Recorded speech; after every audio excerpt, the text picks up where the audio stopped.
রায়গঞ্জের পাঙ্গাশীতে সরকারি রাজস্ব ফাঁকি দিয়ে অবৈধভাবে গড়ে উঠেছে মাছের আড়ত।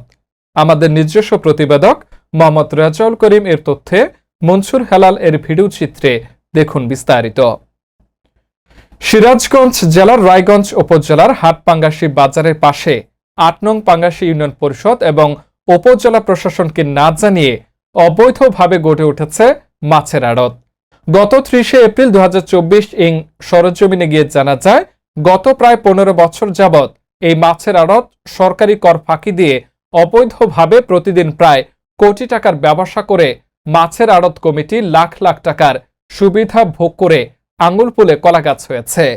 প্রতিদিন এই মাছের আড়তে সকাল ১০টা থেকে বেলা ১টা পর্যন্ত জমজমাটভাবে প্রায় কোটি টাকার মাছ ক্রয় বিক্রয় হয়ে থাকে এবং এই অবৈধ মাছের আড়তকে কেন্দ্র করে আঞ্চলিক মহাসড়কে আড়ত চলাকালীন সময়ে অবৈধ নসিমন, করিমন ও অটোরিকশার কারণে যানজট লেগে জনচলাচলের ভোগান্তি সৃষ্টি হয় এবং মাছের আঁশযুক্ত পচা ও নোংরা পানিতে এলাকার পরিবেশ দূষিত হয়ে থাকে। এতে মানবদেহে বিভিন্ন জটিল কঠিন রোগের জীবাণু দ্বারা আক্রান্ত হতে পারে বলে মনে করেন এলাকার সচেতন সমাজমহল। এ বিষয়ে আড়ত পরিচালনা কমিটির লিটন, মইনুল, সুকিত সহ আরো অনেকে বলেন, আমরা প্রায় ১৫ বছর ধরে এই ব্যবসা পরিচালনা করে আসছি। বর্তমান স্থানীয় ইউনিয়ন পরিষদ চেয়ারম্যান এবং উপজেলা প্রশাসনকে এই বিষয়ে বলা হয়নি এবং সরকারি রাজস্ব খাতে কোনো কিছু করা হয় নাই।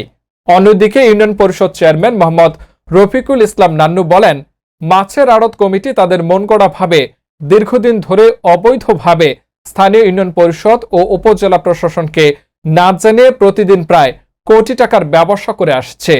এ বিষয়ে উপজেলা প্রশাসনের সাথে কথা বলে প্রয়োজনীয় ব্যবস্থা নেওয়া হবে। অনুমোদন নয়, আমাকে জিজ্ঞাসাই করেনি আইনগত ব্যবস্থা, এবং আমি আইনগত ব্যবস্থা নিতে যদি আমার কোনো ইয়া লাগে, বক্তব্য লাগে বা